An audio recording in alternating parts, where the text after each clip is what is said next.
का समय था। ढाबे में कुछ ग्राहक बैठे थे।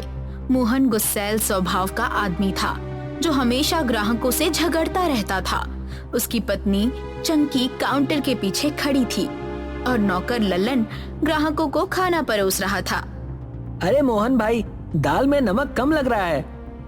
अबे यहाँ खाना खाने आए हो या जांच करने? ज्यादा होशियारी मत दिखाओ। भाई पैसे देकर खाना खा रहे हैं, थोड़ा ठीक से बना दिया करो। तेरे बाप का होटल है क्या? नहीं पसंद है तो मत खाना। ग्राहकों में हलचल मच जाती है। कुछ लोग खाना छोड़कर जाने लगते हैं। ऐसे सबको भगाते रहोगे तो ढाबा कब तक चलेगा? तू बीच में मत पड़, मैं जानता हूँ कि बिजनेस कैसे करना है। शाम का समय था। मुखिया भोला प्रसाद घर के बाहर खड़े थे। अम्बा देवी, जो कि मोहन की दादी थी, दरवाजे पर खड़ी थी। अम्बा देवी, मोहन के ढाबे पर रोज झगड़े होते रहते हैं। आज तो उसने मुझे भी डांट दिया। जानती हूँ, पर वो मेरी बात भी नहीं मानता। मैं उसे समझाने की कोशिश करूंगी। मोहन अंदर से सुन रहा होता है और बाहर आ जाता है। मुखिया जी, आपको कोई और काम नहीं बचा क्या? हर बार मेरी शिकायत लेकर चले आते हो। बेटा, ये तेरे भले के लिए कह रहा हूँ। अगर ऐसा ही चलता रहा ना तो तेरा ढाबा भी बंद हो जाएगा और इज्जत भी चली जाएगी। इज्जत की फिक्र मुझे नहीं है। पेट भरने के लिए ढाबा चला रहा हूँ। अब जाइए यहाँ से। मुखिया जी गुस्से में चले जाते हैं। अम्बा देवी मोहन की ओर देखती है और कहती है, बेटा, जुबान से कमाओगे या झगड़े से? दादी, आप भी वही पुरानी बातें लेकर बैठ गई। मैं जैसा हूँ वैसा ही रहूंगा। रात के समय मोहन और चंकी चारपाई पर बैठे थे। सुनिए, आप दिन भर ढाबे में लड़ते रहते हैं, लेकिन असली खजाना तो इस घर में छुपा हुआ है। क्या मतलब? आपके दादाजी ने एक तिजोरी में बहुत सारा सोना चांदी रखा था। दादी उसे किसी को हाथ तक नहीं लगाने देती। अरे तो फिर दादी से मांगते क्यों नहीं? क्या आपको लगता है कि वो इतनी आसानी से दे देंगी? उन्हें लगता है कि हम खर्च कर देंगे। मोहन सोच में पड़ जाता है। अगली सुबह मोहन गुस्से में दादी के पास पहुंचता है। दादी, मुझे तिजोरी की चाबी दो। क्यों? उसमें दादाजी का खजाना रखा है, जिससे मैं अपना कर्ज चुका सकता हूँ। नहीं, वो तिजोरी तुम्हारे लिए नहीं खुल सकती। तो क्या मैं हमेशा गरीबी में मरता रहूं? अगर मेहनत करोगे तो खुद का खजाना बना लोगे। दूसरों का खजाना क्यों लेना चाहते हो? आपको तो मेरी कोई फिक्र ही नहीं है, बस खुद के लिए बचा कर रखा है। मोहन गुस्से में चला जाता है। दादी उसे देखती रहती है, लेकिन कुछ नहीं कहती। दोपहर का समय था। जमींदार बलदेव सिंह अपने 2 कारिंदों के साथ मोहन के घर पर आता है। अम्बा देवी, मोहन ने घर गिरवी रख दिया है। अब मैं और इंतजार नहीं करूंगा। घर गिरवी? ये नहीं हो सकता। अगर कर्ज नहीं चुकाया तो मैं मोहन को देख लूंगा। दादी घबराकर मोहन को बुलाती है। मोहन, ये क्या कर दिया तूने? दादी, इस घर को बचाने का बस अब एक ही तरीका है, तिजोरी की चाबी दे दो। दादी गहरी सांस लेती हैं और तिजोरी खोलने के लिए कमरे में जाती हैं। दादी तिजोरी खोलती हैं। मोहन और चंकी ध्यान से देखते हैं। अंदर सिर्फ पुराने कागजात होते हैं। ये क्या मजाक है? इसमें तो सिर्फ कागज है। यही तुम्हारे दादाजी का खजाना है। मोहन गुस्से में कागजों को पलटता है और एक कागज पर नजर पड़ती है। भरता समोसा रेसिपी। हाँ, ये क्या है? अगर मेहनत और ईमानदारी से काम किया तो ये किसी भी खजाने से कम नहीं है। मोहन गहरी सोच में पड़ जाता है और यहीं से उसकी जिंदगी बदलने की शुरुआत होती है। मोहन गुस्से में चारपाई पर बैठ जाता है। रेसिपी का कागज उसके हाथ में था। चंकी पास थी, लेकिन वो भी परेशान थी। ये क्या मजाक है? मैंने तिजोरी में सोने चांदी की उम्मीद की थी और इसमें सिर्फ एक समोसे की रेसिपी निकली। तो अब क्या करोगे? और क्या करूं? भूखे मरने के अलावा कोई चारा नहीं है। एक बार बनाकर देख लो, शायद ये सच में काम करे। मोहन रेसिपी का कागज फेंक देता है।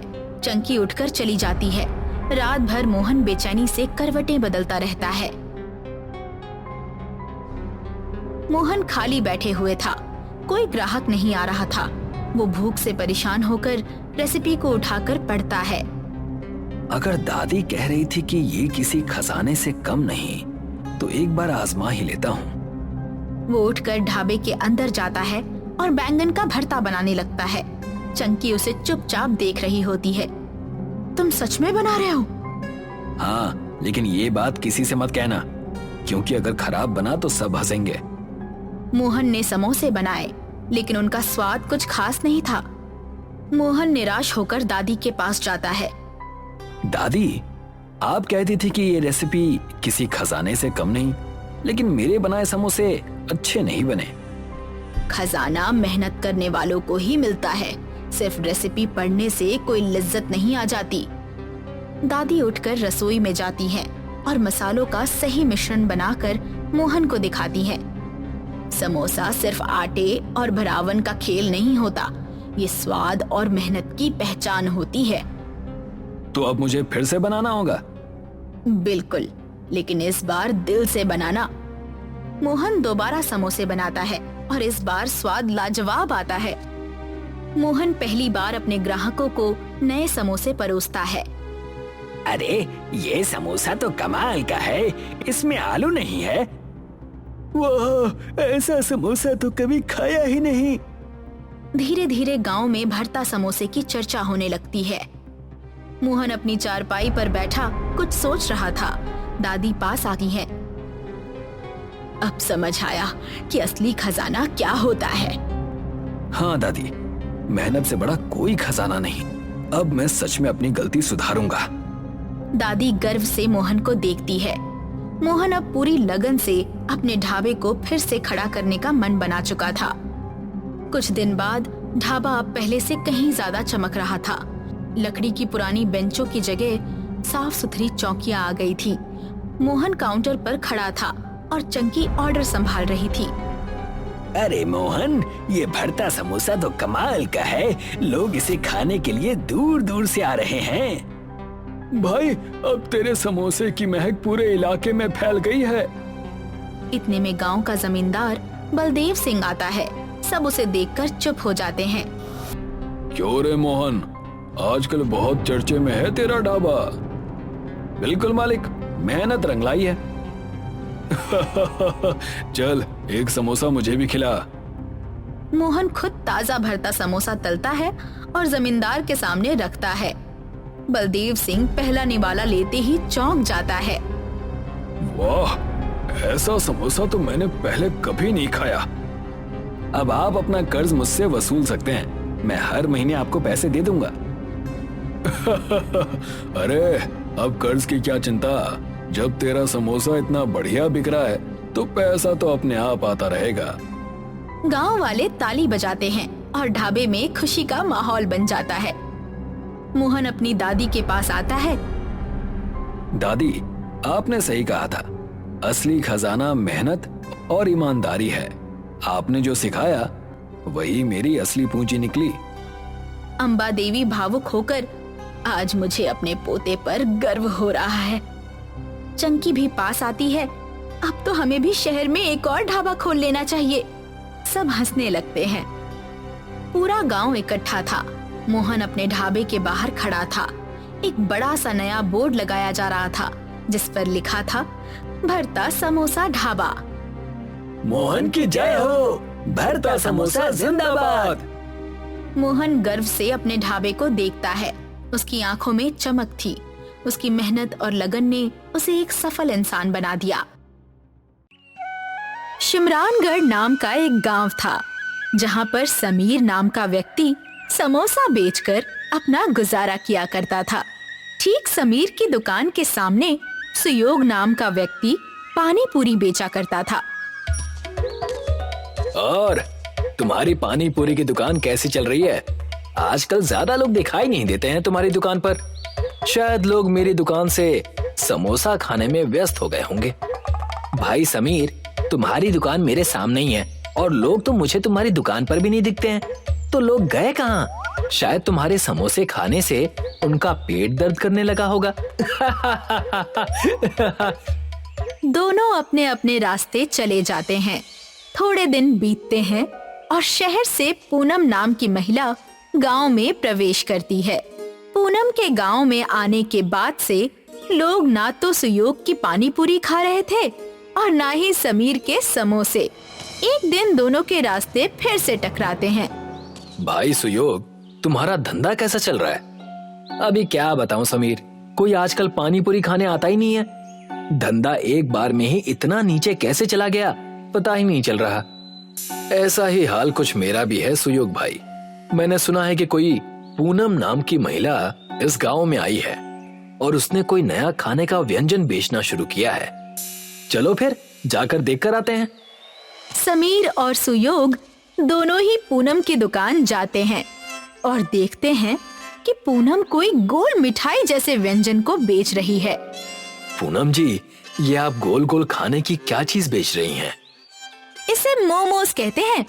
खास इसे मैं शहर से सीख कर आई हूँ और जब से मैंने दुकान खोली है सारे गांव वाले सिर्फ मेरे पास ही ये अच्छे मोमोज खाने आते हैं। अभी इस गांव में कोई भी समोसा और पानी पूरी खाना ही नहीं चाहता। तुम अभी नई हो इस गांव में, ये मोमोज की दुकान गांव में बंद कर दो। तुम्हारे मोमोज की वजह से कोई मेरे यहाँ पानी पूरी खाने नहीं आ रहा। सही कहा, इस मोमोज की वजह से मेरी दुकान पर भी कोई समोसा खाने नहीं आ रहा। मैं तो मोमोज बेचना बंद नहीं करूंगी। तुम दोनों को जो करना है करो। अभी जाओ, मुझे मोमोज बेचने दो। आए बड़े मुझे धमकाने। समीर और सुयोग वहाँ से निकल जाते हैं और रास्ते में रुककर एक दूसरे से कहते हैं, मेरे पास एक तरकीब है। जिस तरीके से ये पूनम शहर से मोमोज बनाना सीख कर आई है ना, उसी तरीके से हम दोनों को भी शहर से कुछ सीख कर आना पड़ेगा। इस पूनम को मजा चखाने के लिए हम दोनों को एक साथ आना ही पड़ेगा। क्या कहते हो? हाँ, मैं तुम्हारा साथ दूंगा। समीर और सुयोग शहर की तरफ निकल जाते हैं। बीच में उन्हें जंगल का रास्ता मिलता है। जब वे जंगल के रास्ते से जा ही रहे थे तभी समीर का पैर फिसल जाता है और वो एक गड्ढे में गिर जाता है। अरे समीर, तुम कहाँ गिर गए भाई? ये गड्ढा यहाँ कैसे आ गया? पक्का किसी शिकारी ने किसी जानवर के लिए गड्ढा खोद कर रखा होगा। तभी उस गड्ढे में से समीर सुयोग को आवाज लगाता है, सुयोग, नीचे आ जाओ। देखो, यहाँ पर एक अलग ही दुनिया है। वो देखता है कि गड्ढे के नीचे एक अलग ही दुनिया है जहाँ पर दूर दूर तक एक अनोखे चमकते हुए आलू के खेत थे। दोनों ये दृश्य देखकर आश्चर्यचकित हो जाते हैं। तभी वहाँ पर एक साधु आते हैं। तुम दोनों यहाँ क्या कर रहे हो बेटा? जी, हम शहर की तरफ जा रहे थे, तभी मैं गलती से इस गड्ढे में गिर गया। जब मैं नीचे आया तो देखा कि यहाँ तो कोई अलग ही दुनिया बसी हुई है और दूर दूर तक आलू की खेती है।